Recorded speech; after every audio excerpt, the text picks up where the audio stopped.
कहानी की शुरुआत होती है एक साइंटिफिक लैब से। वहाँ पर चूहों के ऊपर कुछ एक्सपेरिमेंट किए जा रहे थे। एक साइंटिस्ट बहुत ही बड़ा एक्सपेरिमेंट कर रहा था। उसने एक चूहे को खास तरह का सीरम दिया और फिर उसे एक बंद डब्बे में रखा। कुछ देर बाद जब उसने उस चूहे को चेक किया तो उसकी आंखें हैरानी और खुशी से भर गई। एक्सपेरिमेंट कामयाब हो गया था। वो तुरंत अपने सीनियर के पास भागा जिनका नाम है डॉक्टर आंद्रेस। उसने उन्हें ये जबरदस्त खबर बताई। जिस प्रोजेक्ट पर वो लोग काफी सालों से काम कर रहे थे उसमें आखिरकार बड़ी सफलता मिली। इस बड़ी कामयाबी के बाद एक बड़ी प्रेस कॉन्फ्रेंस रखी गई। डॉक्टर आंद्रेस लोगों के सामने खड़े हुए और अपना काम समझाया। उन्होंने दुनिया की मुश्किलों के बारे में बात की। हर तरफ जंग, मौसम का बदलना और प्रदूषण जैसी चीजें लोगों को परेशान कर रही हैं। उन्होंने टेबल पर रखा हुआ एक छोटा बॉक्स हटाया और उसके नीचे एक छोटा सा आदमी खड़ा था। ये हैं डॉक्टर जॉर्जन, जो इस प्रोजेक्ट के मेन साइंटिस्ट हैं। उन्हें देखकर सब लोग बिल्कुल चुप हो गए।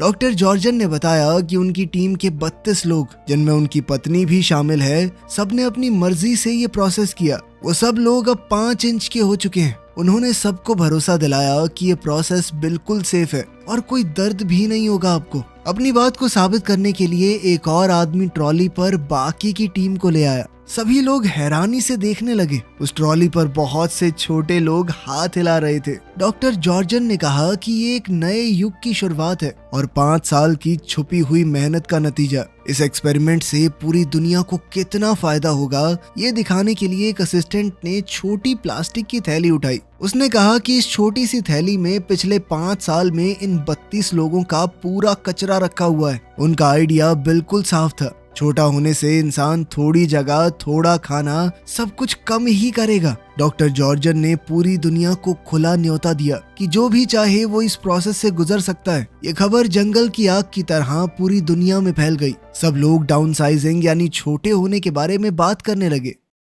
अब कहानी का फोकस हमारे हीरो पॉल पर जाता है। पॉल इस वक्त एक बहुत ही नॉर्मल जिंदगी जी रहा था, अपनी बीमार माँ का घर पर ख्याल रखते हुए। बदकिस्मती से उसके बहुत ख्याल रखने के बावजूद उसकी माँ की तबीयत बिगड़ती गई और कुछ समय बाद उनकी मौत भी हो गई। पॉल एक फैक्ट्री में काम करता था और साथ साथ बीमार लोगों की मदद भी। उसे तहे दिल से लोगों की मदद करना बहुत पसंद था। पॉल की शादी ऑड्री नाम की एक औरत से हुई। उनके बच्चे तो नहीं थे, लेकिन दोनों एक दूसरे से बहुत प्यार करते हैं। शादी के बाद उन्होंने एक नया घर खरीदा जिसमें उनकी सारी सेविंग्स खत्म हो गई। तब पॉल को समझ आया कि अपने सपनों को पूरा करना कितना मुश्किल और महंगा है। एक शाम पॉल और ऑड्री अपने दोस्तों के साथ एक पार्टी में गए। इस पार्टी की मेन अट्रैक्शन 2 छोटे लोग थे, डेव और कैरल। ये लोग यहाँ पर डाउन साइजिंग का फायदा बताने आए हैं। डेव ने भीड़ को बताया कि छोटा होने का कोई नुकसान नहीं है। उन्हें जो कुछ भी पसंद है वो सब कुछ कर सकते हैं, लेकिन एक ऐसी दुनिया में जहाँ उनका पैसा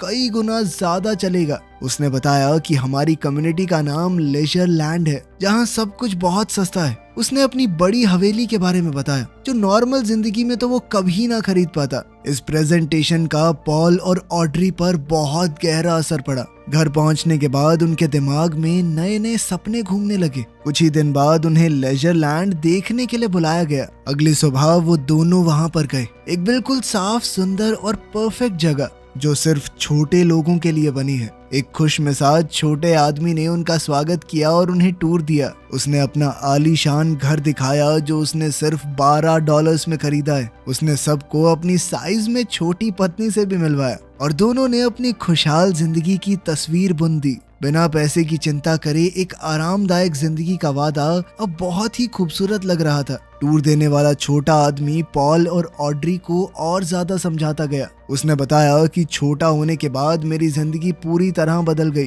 कोई भी अपने शरीर में ये बदलाव करवा सकता है और किसी तरह की कोई प्रॉब्लम नहीं आएगी।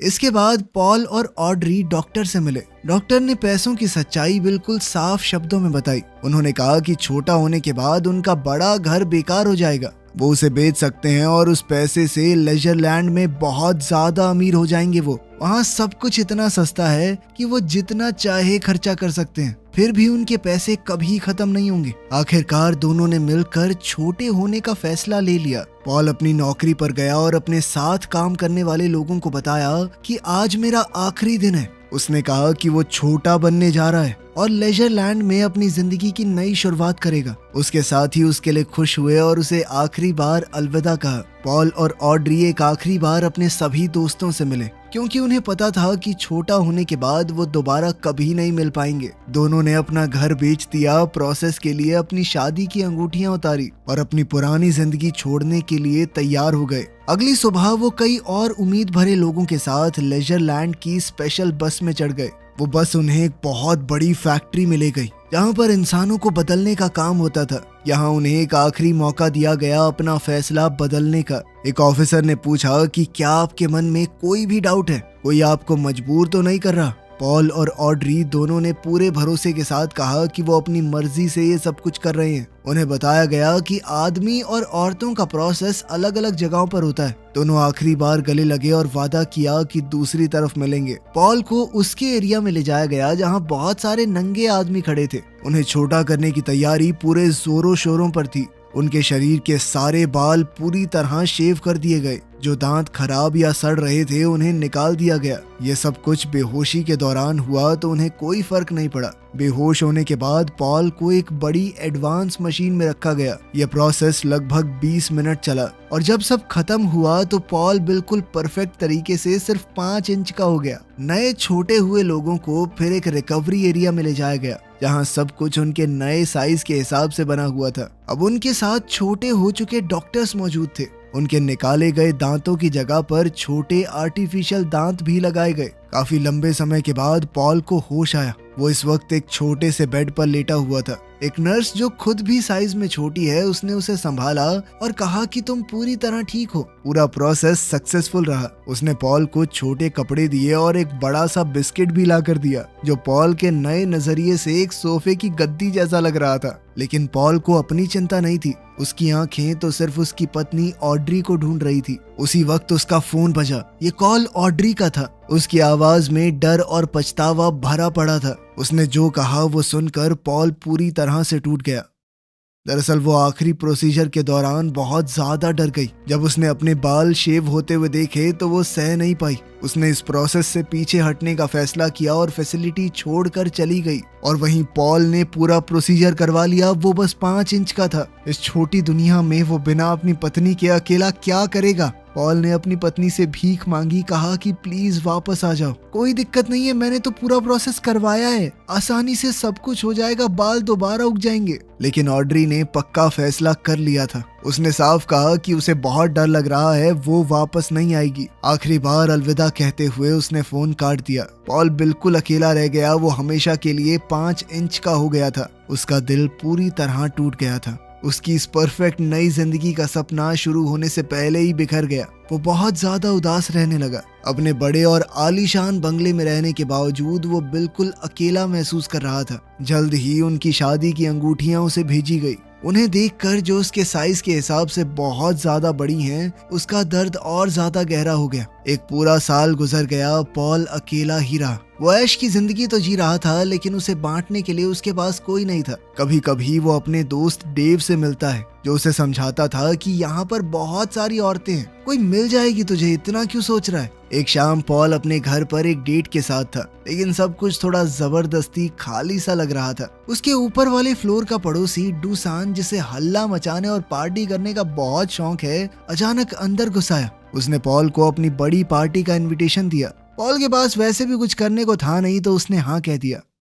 अगली रात पॉल डूसान की शानदार पार्टी में गया, एक बड़ा गुलाब गिफ्ट के रूप में लेकर। डूसान उसे देखकर बहुत खुश हुआ। उसने कहा कि खुलकर पी, बहुत लड़कियां आएंगी यहाँ पे, पटा ले किसी और को, भूल जा अपनी बीवी को भाई। लेकिन पॉल किसी से कनेक्शन नहीं बना पाया। उसने रात भर शराब पी, झांझ में डांस किया और आखिरकार बेहोश होकर गिर पड़ा। सुबह तक पार्टी खत्म हो चुकी थी। सिर्फ पॉल और डूसान फैले हुए सामान वाले फ्लैट में पड़े हुए हैं। अगली सुबह सफाई करने वाली टीम आई। डूसान इतना अमीर है कि वो सारा काम बाकी लोगों से करवाता है। पॉल जब हैंगओवर और घूमते दिमाग के साथ उठा तो उसकी नजर एक सफाई करने वाली औरत पर पड़ी। उसने उसे पहचान लिया। वो तो सारा है, वियतनाम की एक बहुत मशहूर एक्टिविस्ट जिसे पॉल ने 1 साल पहले न्यूज में देखा था। उस रिपोर्ट में दिखाया गया कि वियतनाम में छोटे लोगों की पूरी बस्ती बर्बाद हो गई थी और वो अकेली बची थी वहां से। उस घटना में उसकी एक टांग चली गई और अब वो एक नकली टांग का इस्तेमाल करती थी। पॉल उसके पास गया, उसे देखकर बहुत हैरानी हुई कि इस तरह का काम एक मशहूर औरत क्यों कर रही है।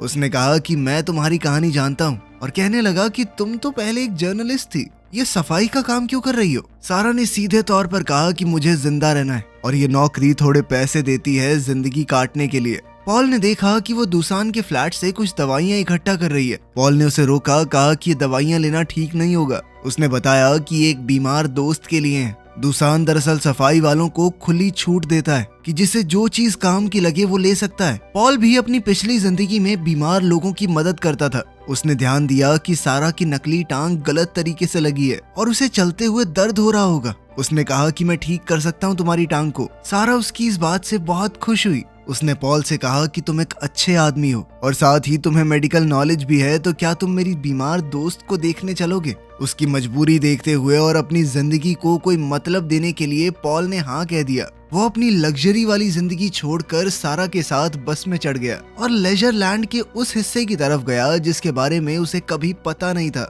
उनकी बस उन्हें लेजर लैंड के एक छुपे हुए हिस्से में ले गई। रास्ते में उन्होंने एक बहुत बड़ी दीवार क्रॉस की। उस दीवार के दूसरी तरफ पॉल ने एक गरीब बस्ती देखी। यहाँ पर उनकी तरह बड़े बड़े घर नहीं थे, बल्कि पुराने शिपिंग कंटेनर्स के अंदर बनी हुई एक झुग्गी जैसी कॉलोनी थी जहाँ सारा जैसे गरीब लोग रहते हैं। वो उसे अपने छोटे से घर में ले गई जो एक कंटेनर के अंदर बना था। अंदर एक औरत बेड पर लेटी हुई दिखी जो बहुत ज्यादा बीमार है। सारा ने बताया कि यही उसकी दोस्त है और पॉल से कहा कि डॉक्टर साहब इसका इलाज करो। पॉल ने कहा कि मैं कोई असली डॉक्टर नहीं हूँ, लेकिन सारा ने जिद की कि मुझसे तो ज्यादा ही पता है तुम्हें। पॉल ने सलाह दी कि दुसान के घर से लाई हुई कुछ दवाइयाँ दी जा सकती हैं। उसने थोड़ा सोच समझकर मेडिसिन दे दी। पॉल ने फिर से कहा कि मैं तुम्हारी नकली टांग भी ठीक से फिट कर दूंगा। इस पर सारा ने कहा कि कुछ दिन बाद करते हैं ये। पॉल वहाँ से तो चला गया, लेकिन वो सारा को भूल नहीं पाया। कुछ दिन बाद वो दोबारा उसके घर गया। सारा के पास एक बुरी खबर थी। वो बीमार औरत जिसे उन्होंने मेडिसिन दी थी वो मर गई। उसने डर के साथ कहा कि शायद मैंने उसे ज्यादा दवाई दे दी, लेकिन उसने ये भी कहा कि मरने से पहले उसके चेहरे पर मुस्कान थी, मानो उसे दर्द से आखिरकार छुटकारा मिल गया हो। पॉल ने फिर उसकी नकली टांग ठीक करनी शुरू की। जब वो ढीले स्क्रूज को टाइट कर रहा था तो सारा ने अपनी कहानी बतानी शुरू की। उसने बताया कि वियतनाम में मैंने सरकार के डैम प्रोजेक्ट के खिलाफ प्रोटेस्ट किया था, इसीलिए मुझे जेल में डाल दिया गया। उसकी बहन भी उसके साथ जेल गई और वहां पर हुई पिटाई को सह नहीं पाई, मर गई। इस सब के दौरान ही एक दुर्घटना में उसकी टांग चली गई। पॉल अपना काम कर ही रहा था कि अचानक से नकली टांग टूट गई। सारा बहुत गुस्सा हो गई कि जैसी चल रही थी वैसी भी नहीं छोड़ी तूने तो। लेकिन पॉल ने हार नहीं मानी। उसने सारा को कंधों पर उठाया और अपनी गलती सुधारने के लिए कहा कि सफाई का काम मैं करूंगा जब तक तुम्हारी टांग ठीक नहीं कर देता। अब वो लेजर लैंड के अमीर लोगों के घर की सफाई करने लगा। ये काम उसके पिछले कामों से बहुत नीचा काम था, लेकिन पॉल को इस बात से कोई प्रॉब्लम नहीं थी।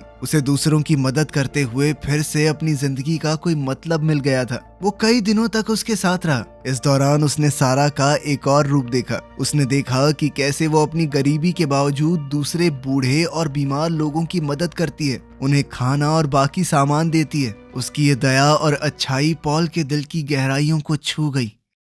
एक दिन जब दोनों मिलकर दुसान का फ्लैट साफ कर रहे थे, दुसान ने पॉल को देखा और हंस दिया। उसने मजाक किया कि पहले यहाँ हवेली के मालिक थे और अब साफ सफाई वाले, क्या चल रहा है भाई। पॉल ने सिर्फ इतना कहा कि लंबी कहानी है, फिर कभी सुनाऊंगा। दुसान भी समझ गया था कि जो भी है मेरा दोस्त खुश तो लग रहा है। दुसान इस वक्त एक दूसरे आदमी के साथ नॉर्वे जाने के एक सीक्रेट और बहुत ज्यादा पैसे मिलने वाले मिशन के बारे में बात कर रहा था। दुसान ने पॉल को भी साथ चलने को कहा। जब सारा ने ये सुना तो उसने तुरंत कहा कि अगर पॉल जा रहा है तो मैं भी जाऊंगी। पॉल ने कहा कि ये खतरनाक हो सकता है, लेकिन सारा ने अपना फैसला नहीं बदला। उसने कहा कि नॉर्वे जाना उसका पुराना सपना है। आखिरकार पॉल, सारा, दुसान और उसका साथी एक खास बोट में चढ़े और समुद्र के लंबे सफर पर निकल गए। इस सफर के दौरान पॉल की मुलाकात डाउन साइजिंग प्रोजेक्ट के असली इन्वेंटर डॉक्टर जॉर्जन से हुई और उनकी पत्नी एनी से भी। वो दोनों भी इस मिशन पर जा रहे थे। डॉक्टर जॉर्जन ने पॉल को एक भयानक सच बताया।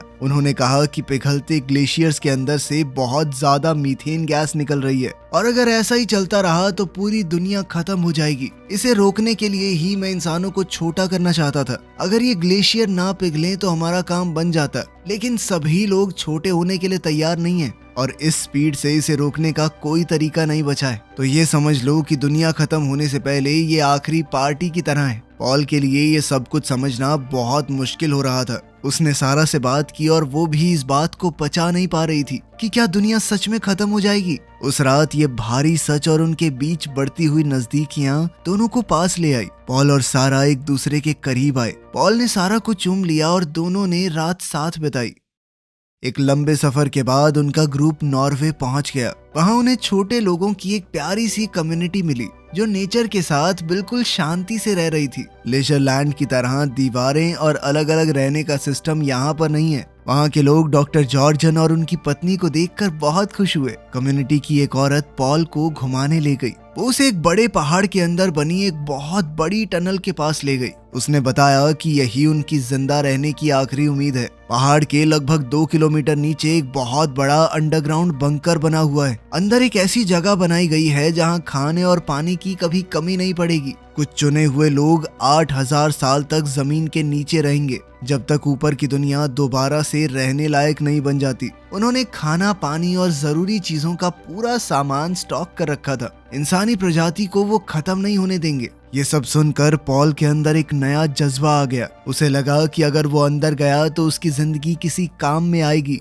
उसने खुशी खुशी सारा को बताया कि मैंने बंकर में जाने का फैसला कर लिया है। उसे लग रहा था कि वो इंसानों को बचाने में अपना योगदान दे पाएगा, लेकिन सारा का दिल टूट गया। वो गुस्से में आ गई। उसने पॉल से पूछा कि हमारे बीच जो कुछ भी हुआ उसके बाद तुम मुझे कैसे छोड़ सकते हो। उसने पूछा कि क्या तुम बस टाइम पास कर रहे थे मेरे साथ, सच में प्यार नहीं करते मुझसे। इस बात का पॉल ने कोई सीधा जवाब नहीं दिया। पॉल अपनी बात पर अड़ा रहा कि मुझे अंदर जाना ही है, यही रास्ता है मेरा। पॉल की इन बातों ने सारा को तोड़ दिया। वो रो पड़ी। पॉल ने दुसान को भी अपना फैसला बताया। दुसान ने कहा कि तू ऊपर रहकर भी तो लोगों की मदद कर सकता है, लेकिन पॉल ने अपना मन बना लिया था। जब बंकर में जाने का वक्त हुआ तो सभी लोग एक साथ सूरज को ढलते हुए देखने लगे। वो जानते थे कि अपनी जिंदगी में दोबारा कभी सूरज नहीं देख पाएंगे। पॉल ने सबको अलविदा कहा। उसकी और सारा की आंखें मिली। सारा बिना कुछ बोले उसे रुकने के लिए कह रही थी, लेकिन पॉल ने पीछे नहीं देखा और अंधेरी टनल के अंदर चला गया।